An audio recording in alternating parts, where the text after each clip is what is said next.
It's time for us to learn about the history of K-pop music by focusing on one of the top K-pop artists and groups, and for me to sing for you live. Are you ready to check out the hit songs that were popular back in the days? Then get ready to do some time traveling with me, Hayana.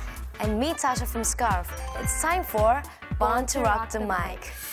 Okay, hello Tasha. Well, you are the co-host of Born to Rock the Mic with me today, so how do you feel? I'm a little nervous, but I promise to do my best. Okay. Well, for the past couple of weeks, we picked a certain week in the past and took a look at the songs that made in the top 20 of the music charts. But we decided to give a little bit more different. Well, by picking one artist or a group to focus on each week and learning more about their hit songs. Now, as you probably know, I'm a rookie singer, and there are many senior singers that I look up to. So I can't wait to find out more about one singer today. Well, it's time for the first edition of Born to Rock the Mic. Well, let's check out which singer we're going to learn today.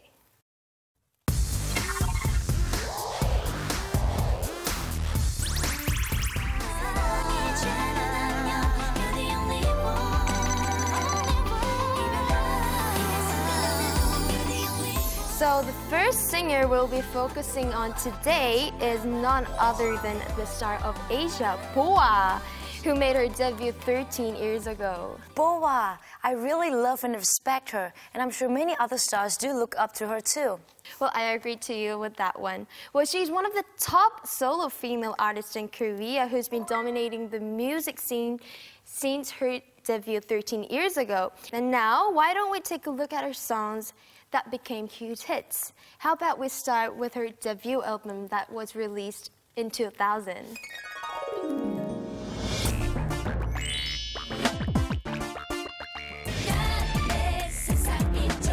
Oh wow, BoA made her debut when she was in her teens. Wow. Well, and she exuded such youthful energy singing the title track IDP Speed.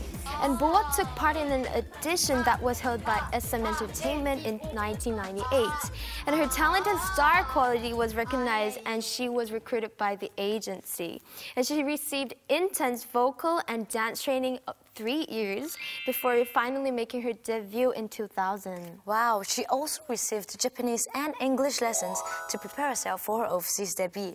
She just proves that you must be well prepared in order to become successful. After her successful debut in Korea, she released her album single IDP Speed in Japan in 2001. And back then, the cultural exchange between Korea and Japan was very minimal and not what is like now. So it wouldn't be an exaggeration to say that BoA paved the way for her junior singers to debut in Japan. That's right. No one knew what to expect from a debut in Japan. They didn't know whether her album would become a hit or a flop.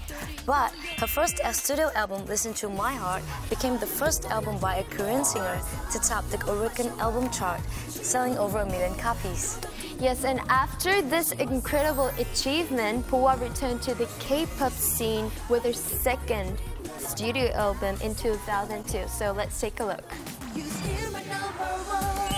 Well, this is still quite a popular song to sing in a singing room. Well, yes, I'm talking about Number One was released in 2002.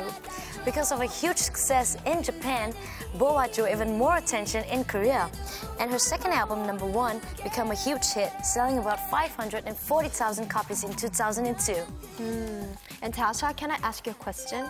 Well, what's your number one priority? It could be, like a person or an object or something. My number one priority would be Scarf. Wow, your How members. about you? Well, I would say my able members too.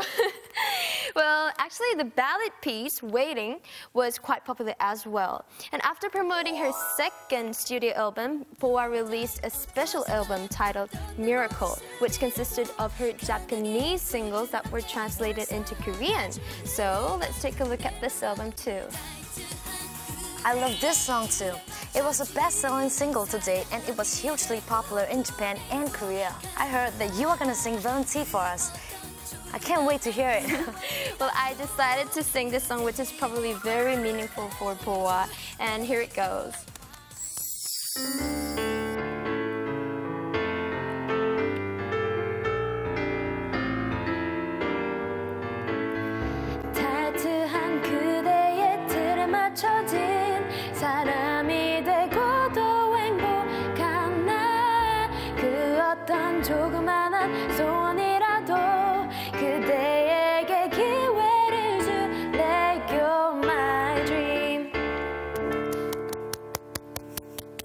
I loved it.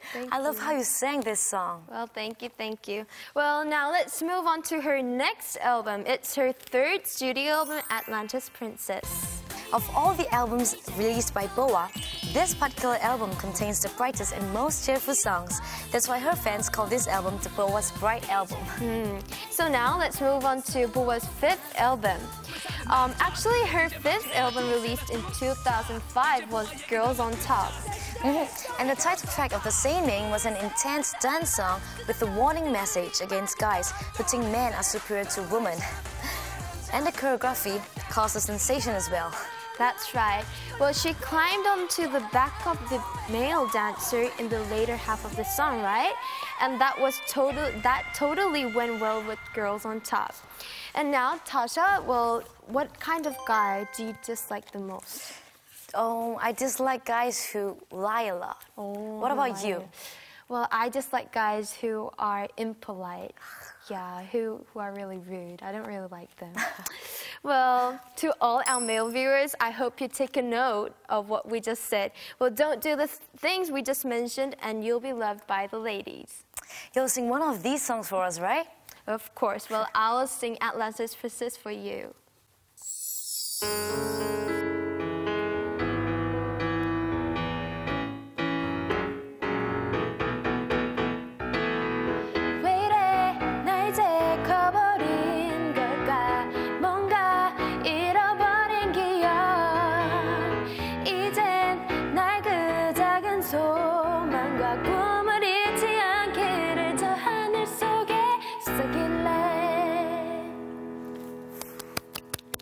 Wow, your version sounds completely different from BoA's, and I loved it. Thank you, thank you.